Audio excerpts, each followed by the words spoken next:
Hey everyone, this is Isaac Taylor, and this is my classroom changes assignment.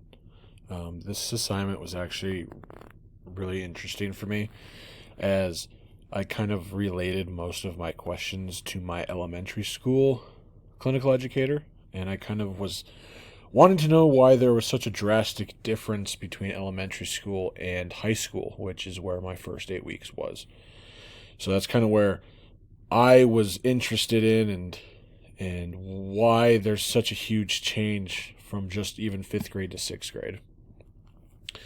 So my first question I had was, why is there such an importance in music in the elementary school compared to the secondary schools? And I should have prefaced this by saying in PE class, as my area of emphasis is PE health.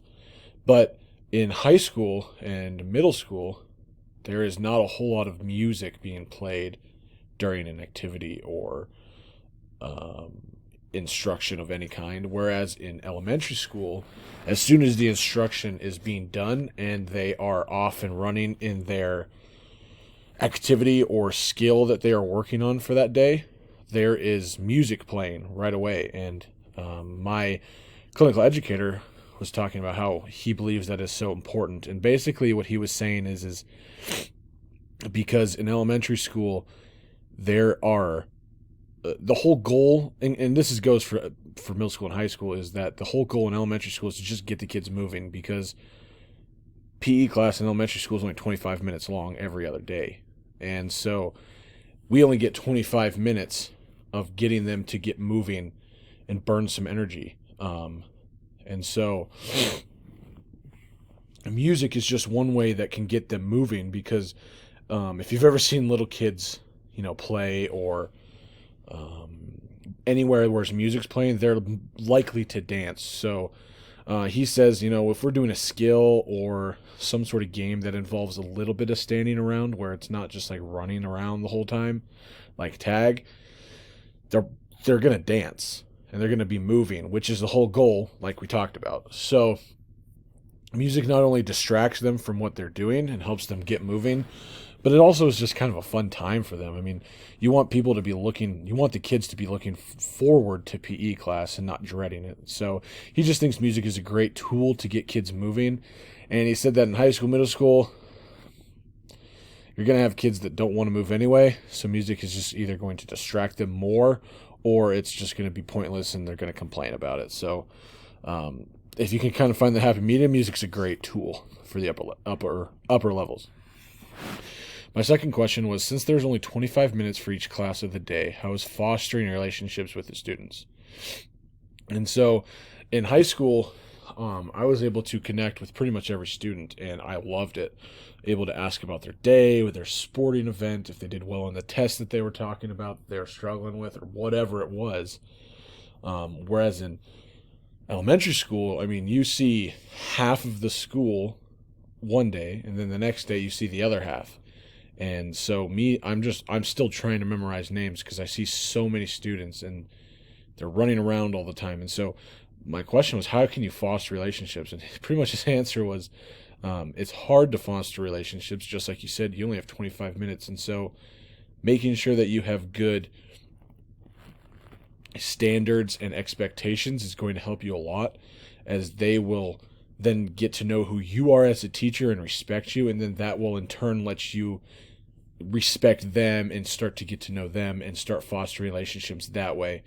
Because the whole idea of elementary school is not necessarily relationship wise, but to be, productive members of the society, like middle school and high school students. It is to get them the discipline so that they can have and be successful in upper levels.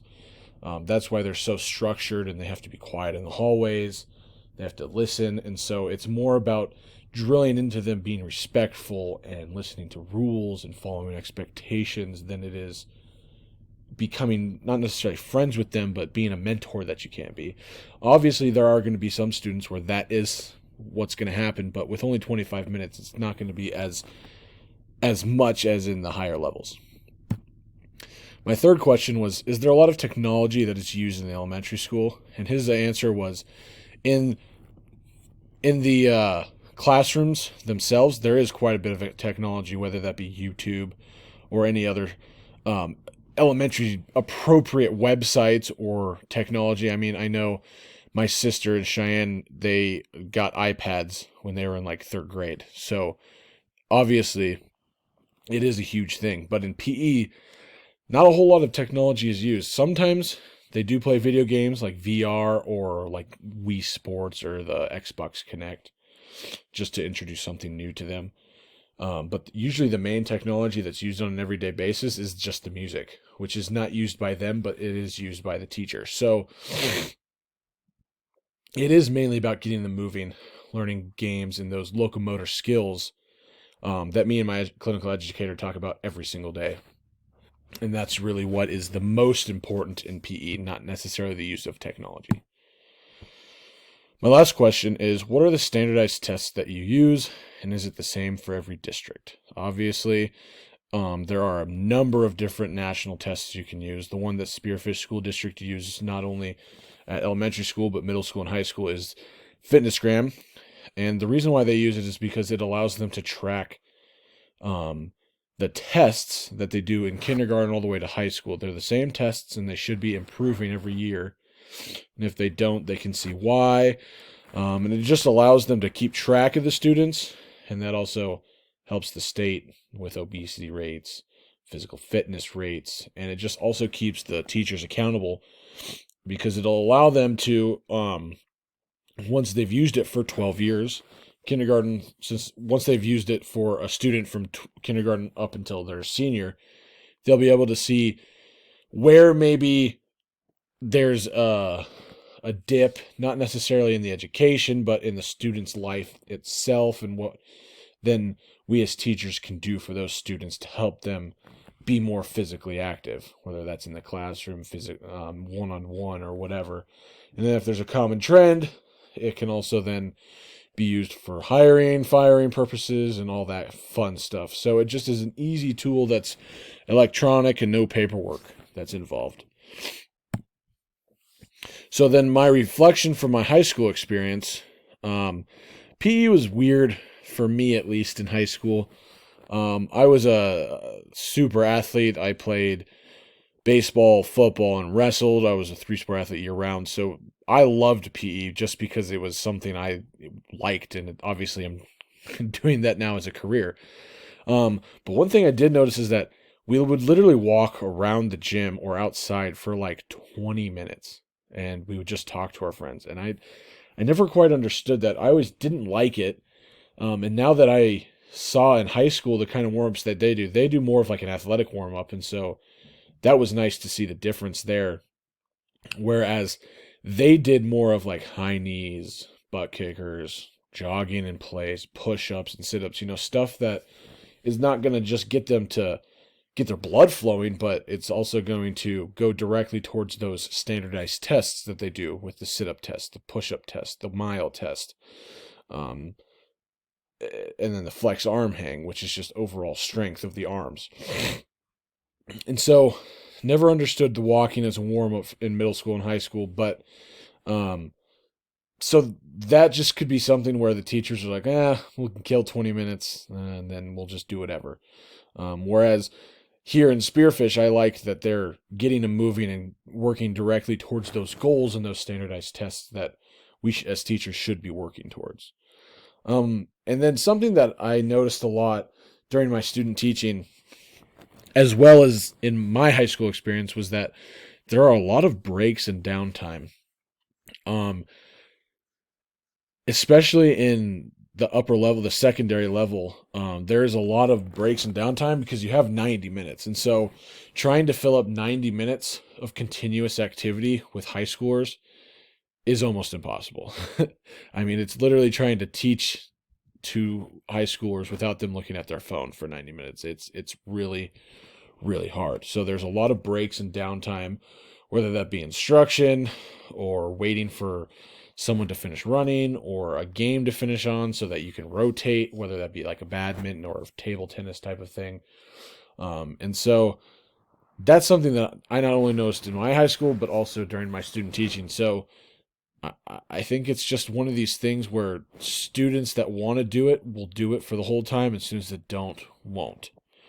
And then something about my high school experience that I didn't realize until just now was that the PE was not right for me as an individual. I always remembered loving having PE because I was with my friends.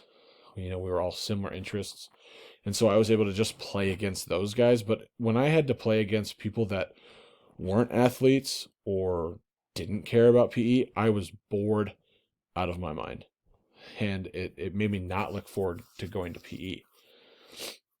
And so I wish that there was like an advanced PE where you had to pass a certain whatever, or, there was requirements that you had to meet to be in it, where I could be challenging myself more physically, mentally, and emotionally, rather than just standing there winning a game or being bored because I had to wait for somebody. And that's no knock on those guys, as that is, where they're at physically. But it was just so drastic for me and them that I knew that they weren't getting anything out of it and I wasn't getting anything out of it.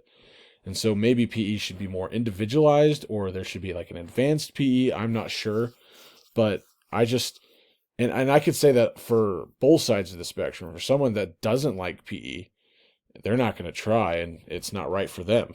And someone who loves PE and they're going to try as hard as they can, which then could put someone else in danger for not trying as hard, it's not right for them as well. So that's just something that I reflected on and noticed when I was doing this assignment, actually.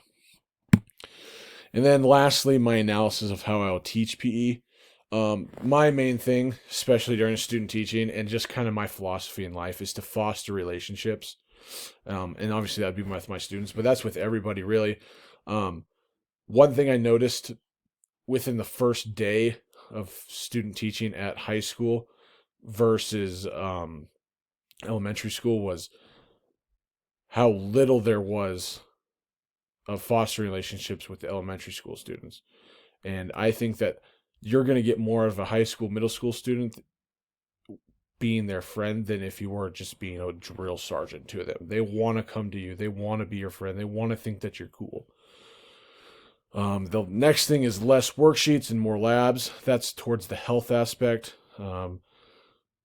My clinical educator did a lot of worksheets when I was observing him in the fall.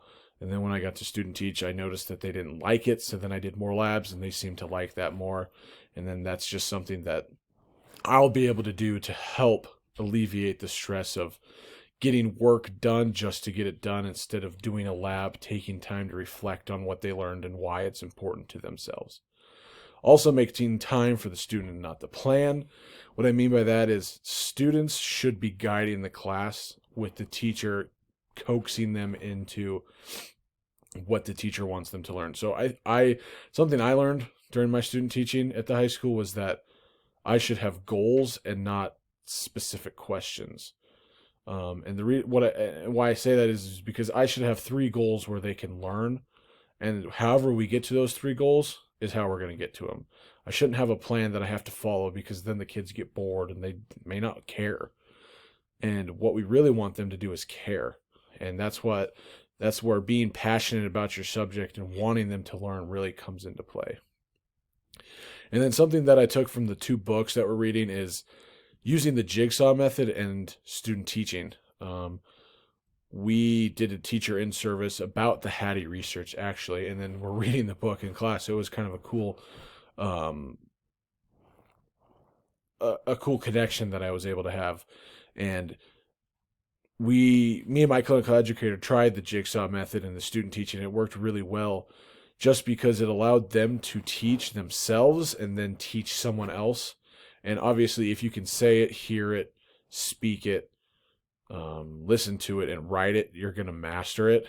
And so doing all of that in just these 2 methods right there is really nice. And it allows for great analysis, reflection, and teaching. So that's kind of everything that I had.